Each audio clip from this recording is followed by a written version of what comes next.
Assalamualaikum warahmatullahi wabarakatuh. Kembali lagi bersama BK Sahabat Siswa. Teman-teman tahu dong lambang ini? Yap, Garuda Pancasila. Nah, kali ini saya akan share mengenai salah satu penguatan karakter dari Cerdas Berkarakter Kementerian Pendidikan dan Kebudayaan Republik Indonesia bersama Kementerian Agama Republik Indonesia mengenai pelajar Pancasila.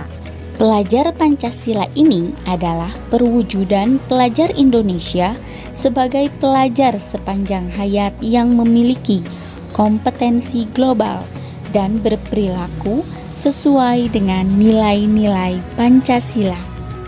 Terdapat 6 profil pelajar Pancasila yang harus kita tanamkan dalam diri dan kita aplikasikan. Mari simak bersama. 6 profil pelajar Pancasila yang harus kita tanamkan dan kita aplikasikan adalah: pertama, beriman, bertakwa kepada Tuhan Yang Maha Esa dan berakhlak mulia. Kedua, berkebinekaan global. Ketiga, bergotong royong. Keempat, mandiri. Kelima, bernalar kritis. Dan keenam, kreatif. For your information, sebelum kita bahas lebih lanjut, profil pelajar Pancasila ini tertuang dalam Peraturan Menteri Pendidikan dan Kebudayaan Nomor 22 Tahun 2020 tentang Rencana Strategis Kementerian Pendidikan dan Kebudayaan tahun 2020 sampai 2024. Sekarang kita akan ulas. Yang pertama, beriman, bertakwa kepada Tuhan Yang Maha Esa dan berakhlak mulia. Nah, pelajar Indonesia yang berakhlak mulia adalah pelajar yang berakhlak dalam hubungan dengan Tuhan Yang Maha Esa. Pelajar Pancasila memahami ajaran agama dan kepercayaannya serta menerapkan pemahaman tersebut dalam kehidupan sehari-hari. Nah, ada beberapa poin penting yang harus kalian garis bawahi. Pertama, akhlak beragama. Tentunya setiap pelajar Pancasila pasti taat beribadah dan percaya bahwa setiap ajaran agama adalah berbuat kebaikan dan kasih sayang. Yang kedua, akhlak pribadi. Tentunya pelajar Pancasila mampu merawat diri sendiri. Ketiga, akhlak kepada manusia, harus saling menghormati dan menghargai. 4, akhlak kepada alam. Tentunya selalu melestarikan dan menjaga lingkungan. Terakhir, akhlak bernegara. Kita sebagai pelajar Pancasila harus memahami dan melaksanakan hak dan kewajiban kita kepada negara. Yang kedua, berkebinekaan global. Tentu kita semua sudah tahu, sekarang udah masuk zamannya globalisasi. Pelajar Indonesia harus mempertahankan kebudayaan luhur, lokalitas, dan identitasnya dan tetap berpikiran terbuka dalam berinteraksi dengan budaya lain.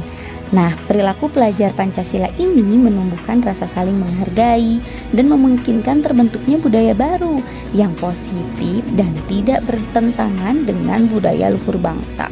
Poin penting berkebinekaan global ini adalah mengenal dan menghargai budaya, memiliki kemampuan komunikasi interkultural dalam berinteraksi dengan sesama.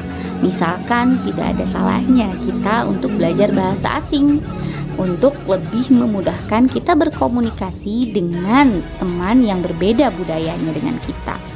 Yang terakhir, refleksi dan tanggung jawab terhadap pengalaman kebinekaan, sehingga tidak ada prasangka buruk terhadap budaya lain. Oke, lanjut yang ketiga, yaitu gotong royong. Pelajar Indonesia harus memiliki kemampuan gotong royong, yaitu kemampuan pelajar Pancasila untuk melakukan kegiatan secara bersama-sama dengan sukarela agar kegiatan yang dikerjakan dapat berjalan lancar, mudah, dan ringan. Poin penting dari gotong royong ini adalah kolaborasi, di mana kita harus senantiasa bisa bekerja sama dan memberikan energi positif di setiap kegiatan. Lalu, kepedulian. Nah, dalam gotong royong juga kita harus peka terhadap lingkungan sekitar ya. Selanjutnya berbagi, mau informasi, ilmu yang kita punya, ataupun rezeki yang kita punya, jangan lupa untuk berbagi kepada sesama ya. Well, nomor 4 yaitu mandiri.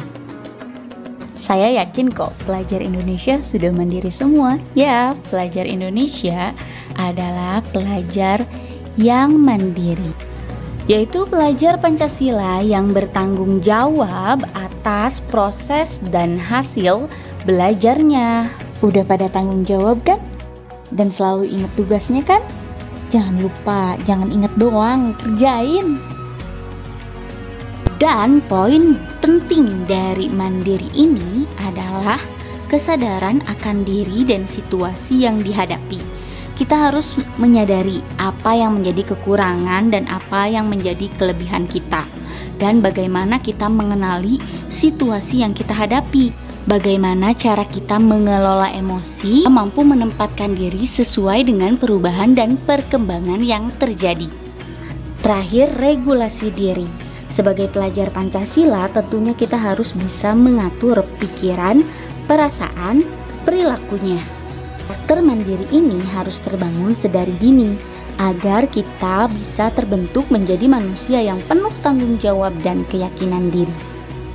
Profil pelajar Pancasila yang kelima adalah bernalar kritis.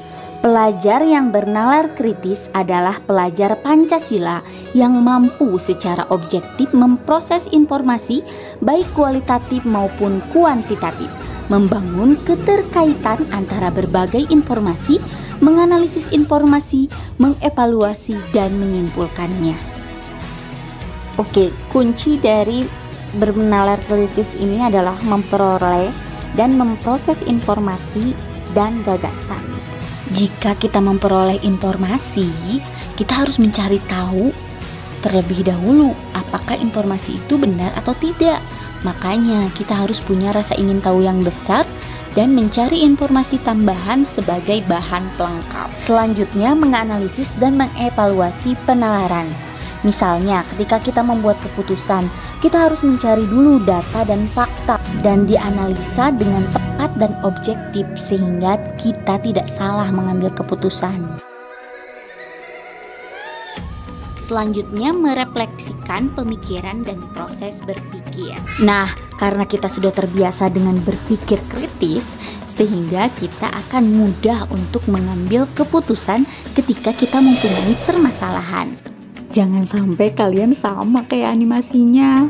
Yuk, bisa yuk bernalar kritis. Profil pelajar Pancasila yang terakhir yaitu kreatif. Pelajar yang kreatif adalah pelajar Pancasila yang mampu memodifikasi dan menghasilkan sesuatu yang orisinal, bermakna, bermanfaat, dan berdampak. Poin penting dari kreatif ini adalah menghasilkan gagasan yang orisinal. Selanjutnya, menghasilkan karya serta tindakan yang orisinal juga. Nah, tandanya kalian harus menggali potensi yang ada di dalam diri kalian untuk menghasilkan suatu karya yang memang orisinal, tidak plagiat, tetapi bermanfaat dan berdampak bagi semua orang. Tentunya karya yang positif ya.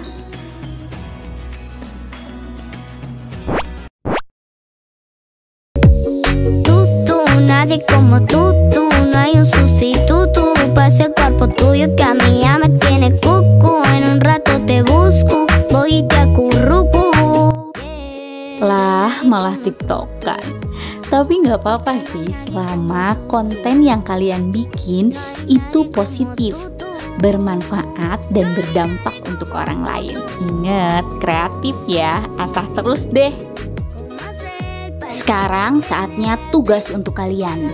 Nah, dari 6 profil pelajar Pancasila, silahkan kalian pahami dan aplikasikan dalam kehidupan sehari-hari. Tugas terakhir, yuk kita sama-sama menyanyikan lagu Pelajar Pancasila yang dinyanyikan oleh Kikan dan Eka Gustiawan.